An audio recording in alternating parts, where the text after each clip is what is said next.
Ang nangyayari, tignan mo madami tayong dapat baguhin eh. Number one na dapat baguhin. Ang lahat ng bills na pina-file natin, okay, di ba bago i-approve for second reading, di ba committee amendments, then individual amendments. Tsaka mo pa lang aaprubahan yung second reading. Pero dun sa budget, dun sa GAA, ano yung napakasamang ginagawang practice dyan? Committee amendments, tapos sasabihin, i-approve sa second reading, and authorize a small committee na gumawa ng individual amendments. Yung small committee na yon, walang minutes yun. So para mo silang binigyan ng blank check, di ba?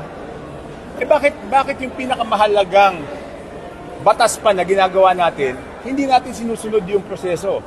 So dapat dito sa budget na to, hindi natin naaprubahan kung hindi tapos yung individual amendments.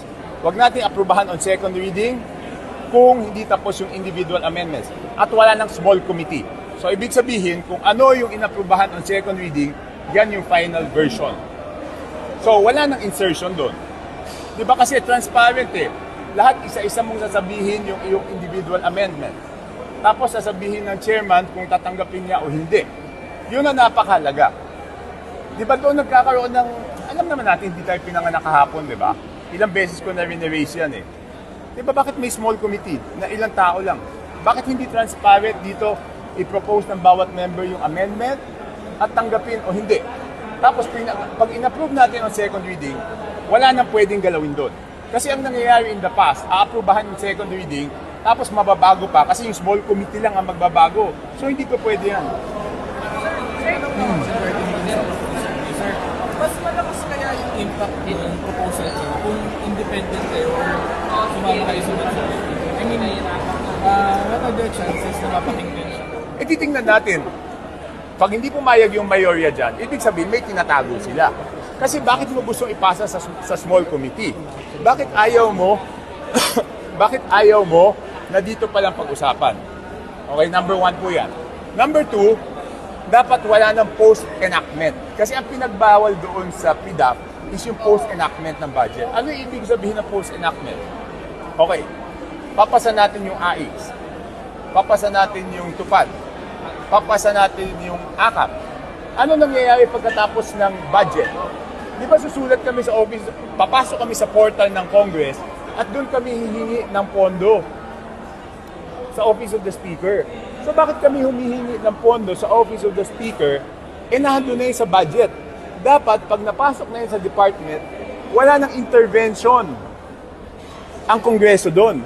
So bakit pinasa yung mga social services na to, kahit yung MAIP, bakit kami kailangan humingi o pumasok doon sa portal para humingi ng pondo para doon sa aming distrito? Dapat, doon sa budget, naka-indicate na kung ano yung amount per district. Parang yung mga infrastructure project, di ba? Dapat naka-line item. Magkano? Para hindi pa pwedeng naipasa, tapos sino may hawak ng lump sum, tapos papasok kami sa portal ng Congress, tapos doon kami magre-request. Post-enactment yan. Ibig sabihin, post-enactment intervention. Napasa na yung budget, ginagalaw pa after. Oo, dapat wala nang involvement. So yun yung dalawang napakahalaga. Sir, given your vigilance sa budget, Oo. may preferred kang ako chair? Hindi. Mag-elect na sila ng upper chair mo kasi. Hindi, meron kang sana ito. Hindi, kahit sino. Basta yun lang, sinabi ko na. So yun, talagang hindi na talaga tayo dapat pumayag dun sa small committee. Hindi na pwedeng, kung ano in-approve on second reading, yun na yun.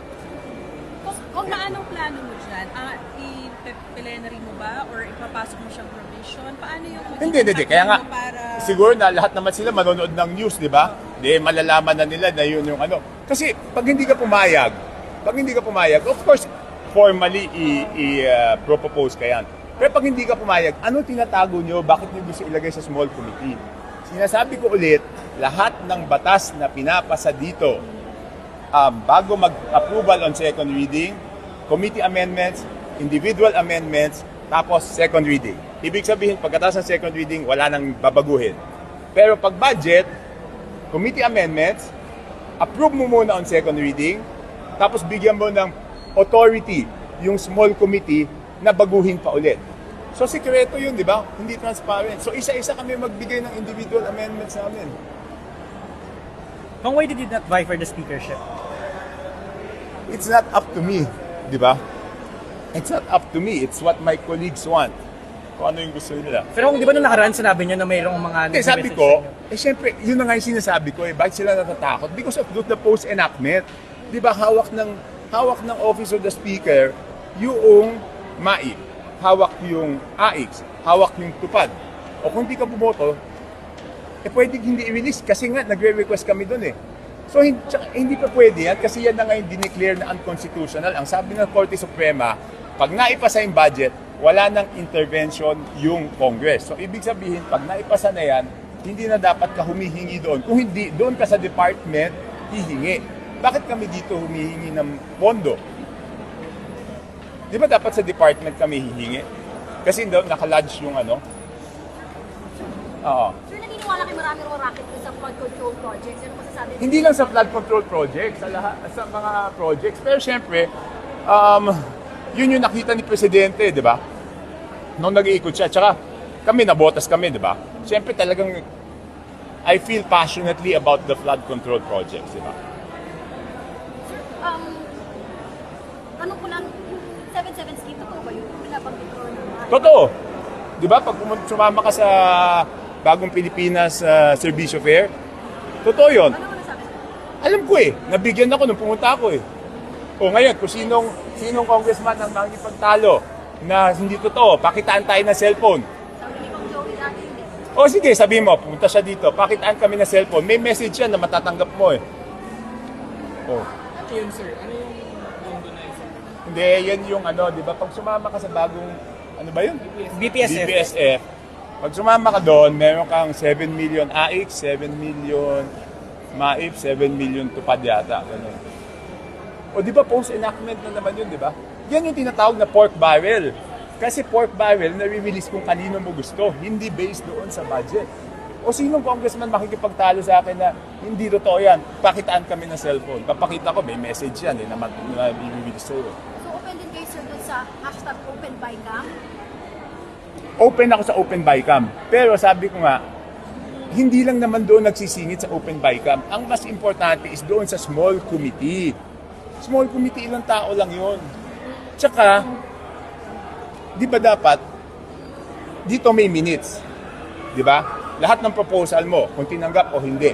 Doon sa small committee, wala namang minutes yun eh. Magugulat ka lang, pagtanggap mo ng GAB, HGAB, iba-iba na. So, parang sabihin na useless yung open bycam kung meron pa rin yung small committees. Hindi, okay. Hindi, okay. Yun yung first step kasi kami muna magpapasa. So doon pa lang sa House, dapat wala na yung small committee. 2 beses kasi nagkakaroon ng insertion dyan, di ba? Isa, doon sa small committee. Okay? Kasi doon nagbabago, di ba? Second, doon sa BICAM. At dapat doon sa BICAM, ang pwede mo lang baguhin, technically naman sa BICAM, is yung disagreeing provisions lang. Okay? Oo. Kaya maganda yung sinabi ni Presidente, if he has to veto the budget, he will veto it. Sir, in short, pwede bang sabihin na pinupolitika ni Speaker ang budget to his advantage? In your view? Do I have to say it? Is it? Hindi. Okay. Basta sinabi ng Supreme Court, walang post-enactment. Walang action na kailangan sa Congress. Kasi nasa DSWD yan, nasa DOH, di ba? Bakit ka dito hihingi ng pondo kung naubos yung sayo? Hindi ba dapat dun sa department? Ngayon, baka kami magde-deny, hindi kami dito kumukuha. Pakitaan ulit kami ng cellphone pag nag-request kami. Bakit kami may portal dito? I-deny nyo nga na may portal dito. Pag gusto mo na additional, papasok ka dun sa portal, dun ka magre-request. So, ibig sabihin, dito kami nagre-request. Sir, but So, natutuwa lang ako kasi yung reason ng hindi ko pagboto kanina is aligned with the most important message that the President delivered today. Sir, but Which why, is- why say this now? Why not raise it during the procedures last year? Doon sa budget? Yes. Because I've raised this so many times. That's why I want to free myself from being a majority para wala nang ano. Alam mo naman yung majority, you have to toe the line, di ba? Kaya nga umalis na ako sa majority. I don't have to toe any line. Oo. Tungkol kabuuan lang nung zona, score mo, meron bang mga hindi nabanggit na sana nabanggit pa? What's your comments sa zona? Hindi naman mababanggit lahat eh. Di ba? Eh, di aabutin tayo ilang oras dito. Ayan, nagsulat-sulat ako. Eh, pero nung nakita ko na yung cleanser, okay na sa akin yun. Because, doon sa sinabi ng presidente yon, hindi lang yan sa flood control eh. Malaki ang mamimenos na pera pag nawala yung corruption doon sa mga projects niya. So, it's not only flood control. So, kaya tuwang-tuwa ako eh. Sir, pasingit na lang. Meron pang negotiations for you to be the appropriations chairperson. I mean, did you negotiate or did you bring this proposal to the Hindi, di ba? I gave a statement, I think, kailan ba yon? Hindi naman 2 weeks, mga 1 week ago. 1 week ago. Sinabi ko naman eh, basta walang dikta, di ba? Basta walang dikta. Pero ngayon, mas okay na sa akin, mas masaya na ako na independent ako. Para at least, Tsaka masaya ako na yung reason ng pagboto ko ng independent ay tugma doon sa sinabi ni Presidente. Kasi where is he coming from? Saan ba siya nanggagaling? Hindi ba yung 2025 budget ang lahat naman nagsasabi it was a mangled budget? So tama yung reason ko ng pagiging independente. Kaya masaya ako. Dapat wala ng blanks. Ha? Wala ng blanks. Hindi, yun talaga hindi naman pwede. Pero pinaka-importante talaga dito, wala nang small committee. Bakit yung ibang, lahat ng bill na pinapasa namin, bakit walang small committee? Bakit yung budget lang?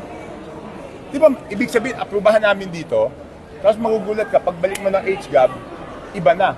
Eh wala ka na pwedeng gawin kasi sa third reading, wala nang pwede baguhin, di ba? Yes or no na lang yun. Kaya nga, importante yung second reading eh.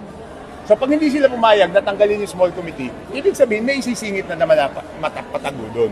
Dapat transparent. Dito mo i-propose. Tapos sabihin ng approach chair kung tatanggapin niya o hindi.